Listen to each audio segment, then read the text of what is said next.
Hello again. So our last lecture talked about what the FFT is, what a Fourier series is, and how it might be used. In this lecture we'll talk in a little more detail and I'll show you an example of using this to solve a problem. So remember, what was the basic idea behind the FFT, right? The basic idea was to take a signal, and it has to be a periodic signal, so here I've shown a signal that repeats itself 2 times. To take a signal and decompose it into a bunch of sinusoids. So we just have a sum of a bunch of terms like this that are a real part, e to the I omega t, right? Those are the same harmonic functions that we've learned how to deal with. And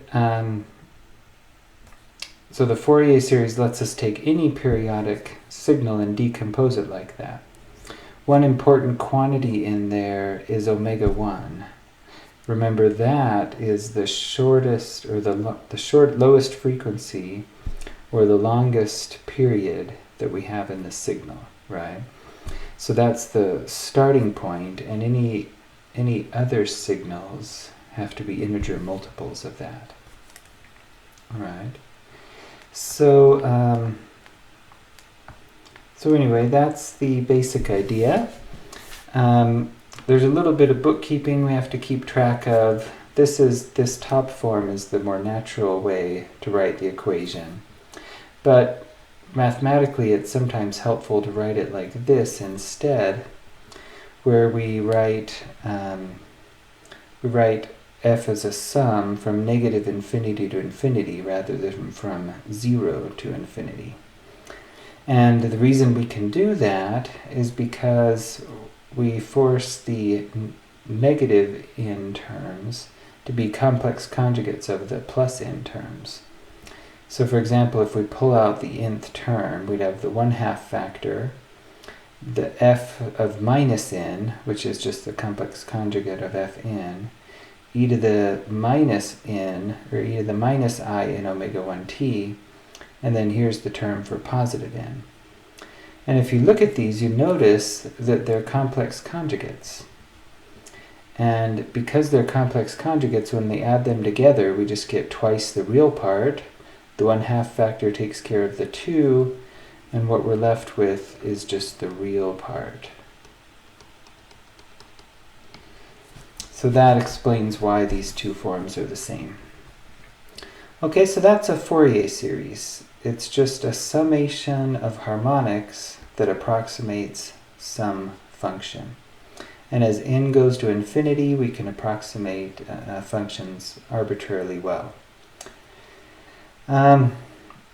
The FFT, Fast Fourier Transform, or Discrete Fourier Transform, is the same idea, it's just a sampled version. We just imagine that rather than knowing these functions as continuous functions of time, we know them at a bunch of samples. And we can collect those into a vector. And maybe if we used Matlab notation, we'd call this vector ft, for f as a function of time. And one important thing to notice here, if we start with the 0th sample, when we come to t, this is not part of our vector. Right? This sample right here belongs to the next period, and so on. So if we didn't do that, we'd get this sample repeated twice, and that would kind of break our signal, make it different than what we want it to be. All right, so how could we use that to solve a problem? Let's suppose we have a 1 degree of freedom system, and let's suppose that this is the force applied to that system. How would we use a Fourier series to solve the problem? Well, so here's our 1 degree of freedom system, and let's suppose that the force is given by this mathematical function. It's piecewise. So basically, for the first t1 seconds, it's a value of a, and then after that, it's a value of 0. So the steps that we go through are fairly simple. First, we take our function and we find the f sub n values, or we find these values in the Fourier series these harmonic amplitudes, the complex amplitudes of the harmonics that describe it. So once we've found those, and we can find those two ways using the discrete Fourier transform or Fourier series. Once we've found those, then we can replace the right-hand side in the equation with the Fourier series version. So here's our equation, here's the Fourier series version. And this initially doesn't look like something you know how to solve, but we recognize that if we just pull out the nth force, that it's just a harmonic. And it's just a single harmonic. And we've solved problems like this before. The response has to have the same form. It can have a different complex amplitude, but it has to have the same frequency as the force in steady state. Right? So we know that if we plug both of these into the equation and we solve for x sub n, we'll get a minus omega squared from this term, an I omega from that derivative. K doesn't have any derivatives. So anyway, you've seen that many times, hopefully. So now we can find the nth harmonic, and we would repeat that for n equals 0 up to however many harmonics we're going to use. And then we just add up the harmonics. I guess in a practical problem, we'll never go to infinity, so let's call that in there. Right?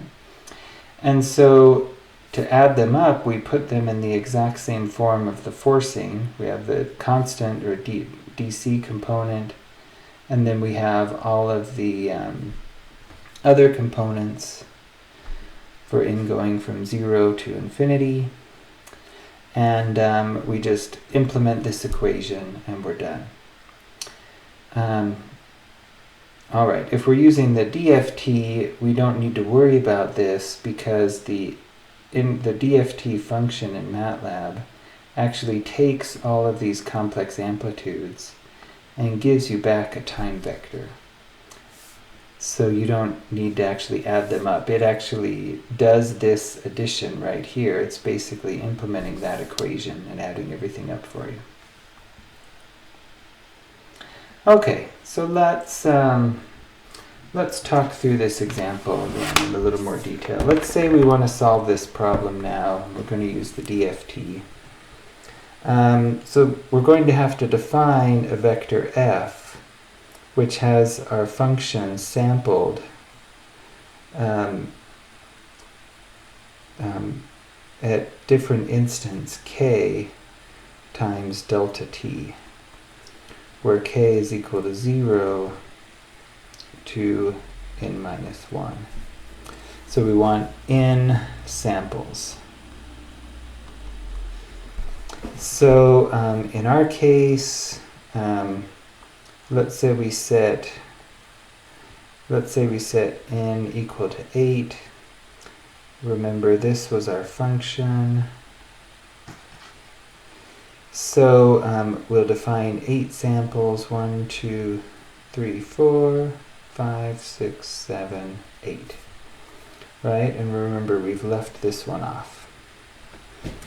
So there's our samples, and we can make a vector again, ft, that has f1, f2, f3, dot, dot, dot, up to f8. Or in our case, and we'd actually want that to be a column vector probably, though MATLAB will probably handle it either way.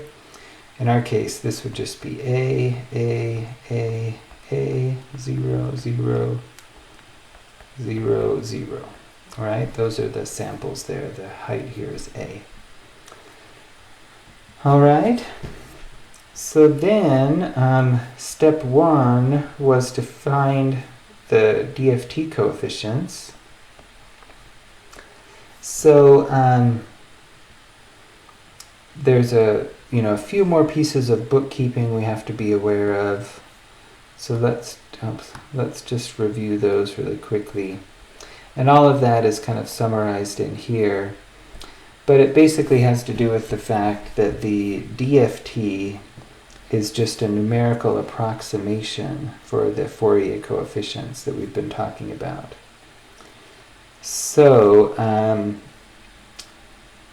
in MATLAB,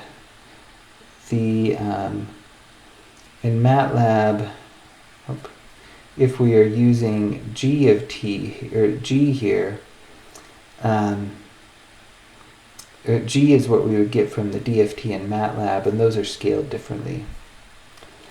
Okay, in any event, and then MATLAB also has this peculiarity where if you give it 8 time samples, what you'll get back are 8 DFT coefficients. And some of those are the positive frequencies and some are the negative frequencies, and you need to know how they're all put in there and everything. So the approach that I recommend is to use a function that I've given you. And basically with this approach, the call would be the g sub n values. So remember, when we say f sub n, that's a Fourier series.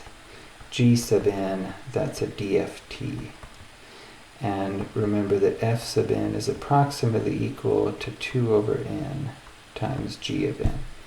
And that scaling is not going to matter for what we're going to do, but if we did want f sub n, we'd need that. Okay. So what we would do in MATLAB is we can ask for g of n, a vector of complex amplitudes, and the corresponding frequency vector by calling the function FFTP, and we would pass it our vector ft, and then we need to also tell it what our time step is. Alright, so we do that, and that will give us a vector gn, g0, g1, g2, up to, in this case, g4. So we have n over 2 plus 1 values. All right, and then we'll get the frequencies that go with those. The frequencies would be 0, omega 1, 2 omega 1, up to 4 omega 1.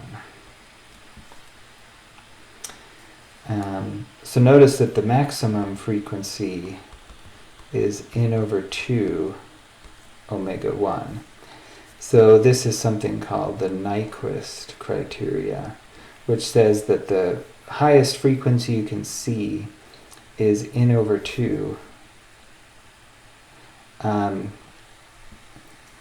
times the times your fundamental. Okay.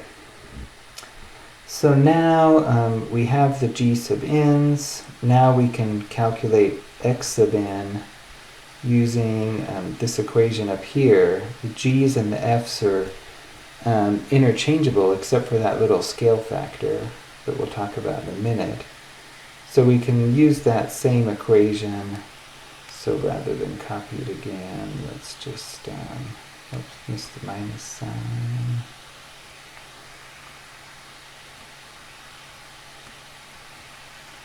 So copy.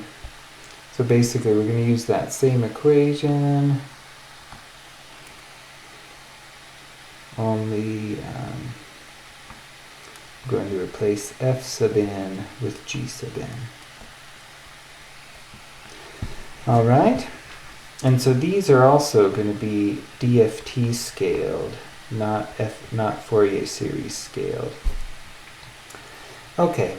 So once we do that, then there's just one more step, and that's to add up the harmonics. So we're going to add up all of these real part of xn e to the I n omega 1t. And we do that using the DFT function, so we can get back a time vector by just using IFFT p of a vector of x sub n's.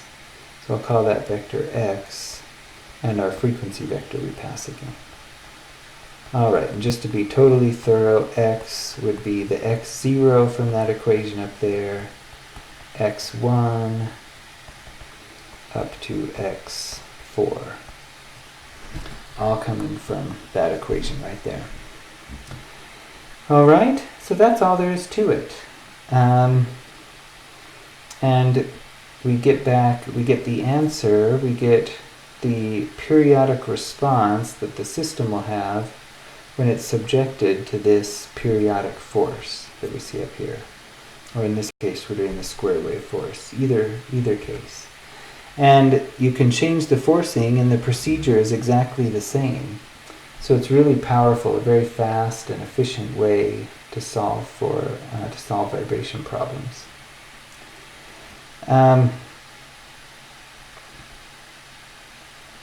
Okay, let's go look at that in Matlab real quick, and then we will look at how we could do that with the Fourier series. So here's a function that goes through all of that in Matlab. We have to make up some numbers for the problem, so I made some up here. And here is where we'll define how many samples we'll use in the DFT.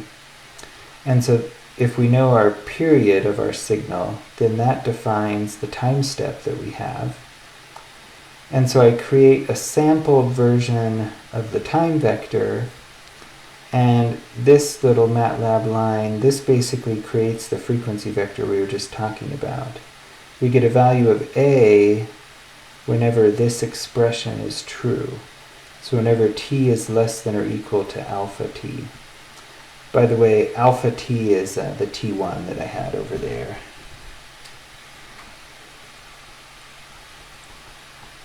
So this way, if we say alpha is 0.5, then the square wave is on half of the time. Right? So then we'd have t over 2 and t. Okay. So that gives us a vector f, our force vector. And then this looks exactly like what I just wrote out. We get the DFT coefficients by calling FFT.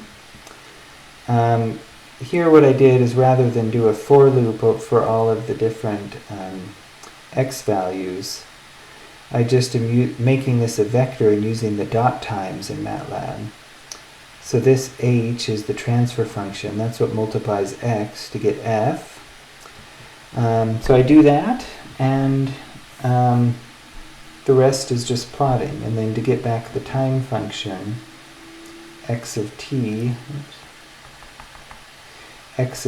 is just the inverse f of t of this vector of complex amplitudes. Alright, so let's look at what we get. First of all, so here's the final answer. F of t, this is our sampled vector of time instance. And maybe it's difficult to see in this view, but if we make this instead, yeah, there you go. Now you can see that I've sampled it 16 times, right? We could also go and add a marker just to make that clearer.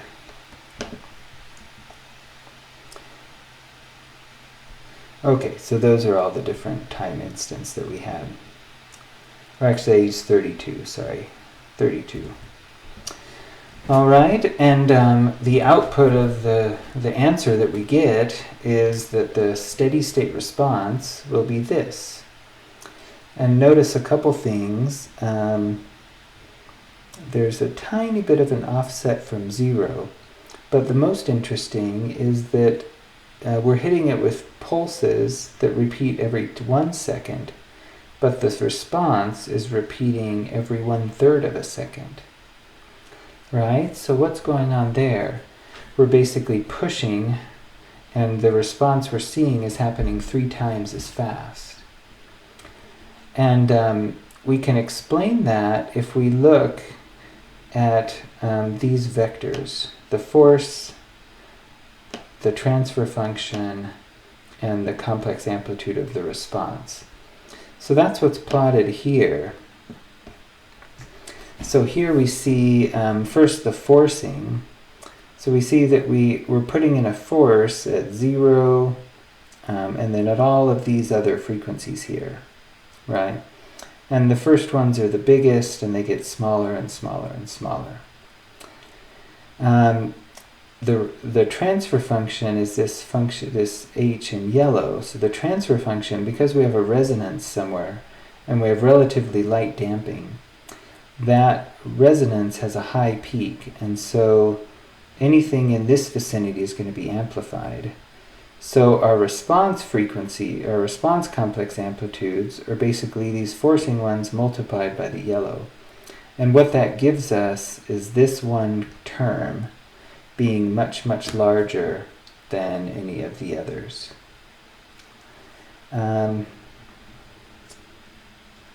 Oops, and I see there's a mislabeling here. This is actually the frequency.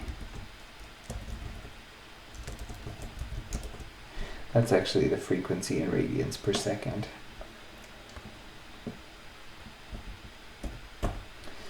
Okay, so anyway, that if we were to check in Matlab,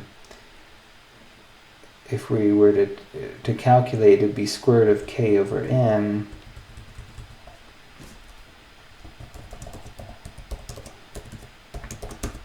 Right, 18.8. That's the resonance frequency, and we happen to have a harmonic that's really close to that. Okay, so so that's the whole procedure. That's all there is to it. Let's then now look at the second option. So our second option for solving this problem was to use the Fourier series.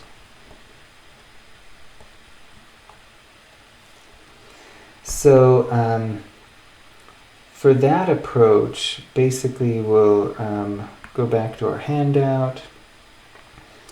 If we have our time function as an analytical function of time, then we'll want to use this equation right here from the book, and that will allow us to calculate the Fourier series coefficients. Now here it calls them f sub k, but k is just an index. K in any of those, they're just integer indices. They're all the same.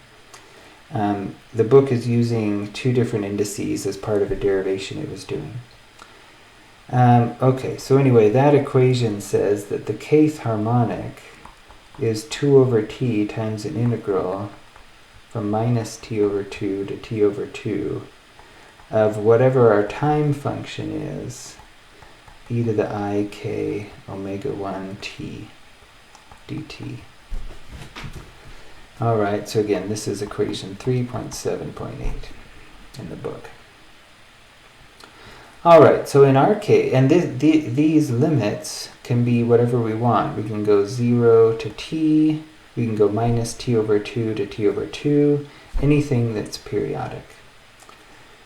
Okay, so in our case, it'll be easiest just to go from 0 to t, and we can actually break the integral in two parts because our function here is, where'd it go, way up here, is defined over two intervals.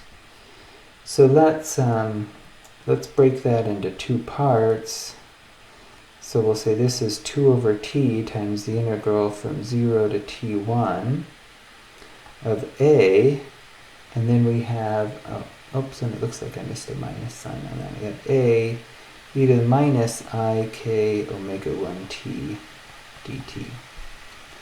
So that's the first interval, and then we'll have the second part, the integral from t1 to t of 0 e to the minus I k omega 1 t dt. But anyway, the integral of 0 is still 0 if it's a definite integral, so that just goes to 0. So we just have this first term, a is constant, so we can work that out as 2a over t, and then the integral of an exponential ik omega 1t, we just divide by the exponential factor, so minus ik omega 1, and then we have to evaluate that from 0 to t1. All right, and so as we do that, 2a over capital T, let's see, actually, let's just pull these constants out here, minus ik omega 1, and then we'll have e to the minus ik omega 1 t1 minus e to the 0, which is just 1. All right, and we can simplify that a little more if we plug in that t1 is equal to alpha times the total period. It gets just a little simpler. There are some things that cancel and such. So, and then we can also plug in that omega 1 is 2 pi over t. And it gets a little simpler, but eventually we get the equation in the book. Oh, by the way, this will not work for k equal to 0. So when k is equal to 0, we have to do this separately. f0 will be 2 over t, I'm going to go from 0 to t, of a e to the 0 dt. Right, so this is just 2 over t times a times t minus 0. All right. Oops, this is t1, sorry. So, so we get 2a t1 over t, or if we use the alpha, this is just 2a times alpha. All right, so now we've done everything that's different. So we could proceed and do step 2 to get the x sub n values or x sub k values. Then we could do step 3 to get x as a function of time using this equation up here. And the process would be otherwise exactly the same. So going back to Matlab, we can see what this would look like. Oops. So down here is how we would do this with the Fourier series. So we've already derived the Fourier series. So all we have to do is just make a vector that has all of those components in it. And here what I did, to kind of stick with the bookkeeping that we usually like, is I actually made n go from minus n to plus n. So using the simpler formula. And we plug in the equation we found for the Fourier coefficients. And when we get done, we have this vector of Fourier coefficients. So the one for, we had n going from minus 5 to 5. So the minus 5 one, somewhere around here, here is the f0 term right in the middle. Then we have k is plus 1, k is plus 2, plus 3, plus 4, plus 5. Right? So we just derive those. If we want to actually get the response, or if we want to put the force back in the time domain, we'd have to take the real part, we'd have to add up f e to the I omega t. And here I'm doing that just over the positive terms with the real part.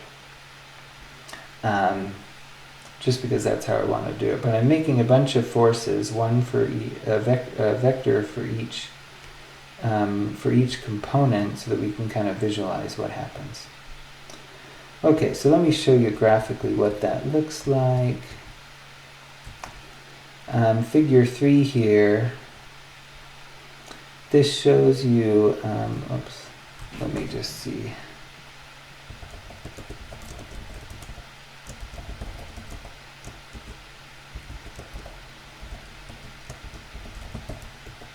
Just make them thicker so you can actually see them. Okay, So basically this is, these are the different f sub k vectors. There's the constant term, the lowest frequency, the next lowest, and the next lowest. Notice they're all sine waves. There's some, there could be, any cosine part is all 0.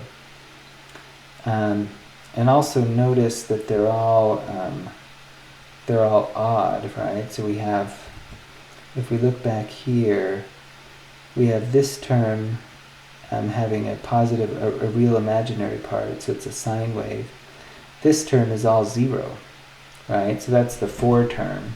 Same with the 2 term, that's the minus 4 term. Same with the minus 2 term, right? So they're all, only the odd frequencies end up being needed to represent this particular force.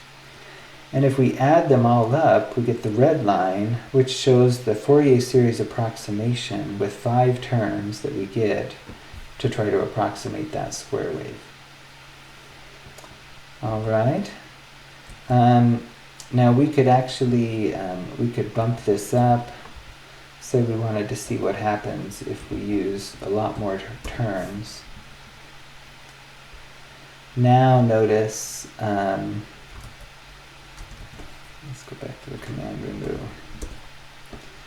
Now notice that we're getting something that's much closer to the square wave. We had to use lots and lots of harmonics, and they get smaller and smaller, but they do contribute and help us to approximate that square wave a little better. All right, so so if we do that, we run this again.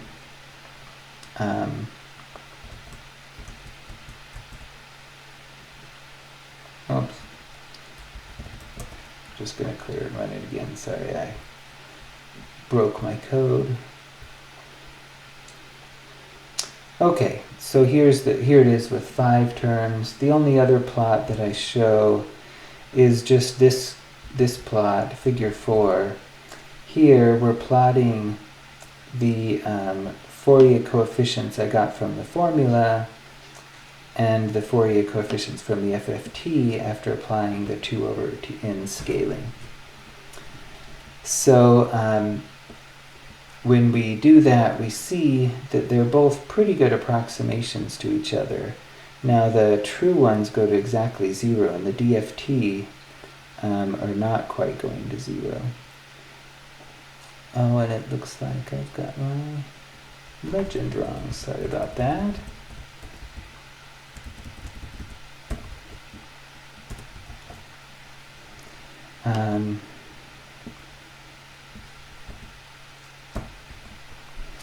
Okay, but anyway, the true Fourier series ones go to precisely 0 on the even harmonics. The DFT ones don't quite, and there's a little bit of error. But again, as we bump up the number of terms in the DFT, the number of points we use in the DFT, we could make that error go to 0. So let's say we made this 128. By the way, with the DFT, it's computationally more efficient to use a power of 2, so we almost always do that. Okay, so now we see that we're getting, we get a lot more DFT coefficients, right? And the ones that we do get are now closer and closer to their analytical counterparts. Okay, so that concludes our discussion and our example problem using the Fourier series. Keep your cheat sheet handy. I think this summarizes what you really need to know.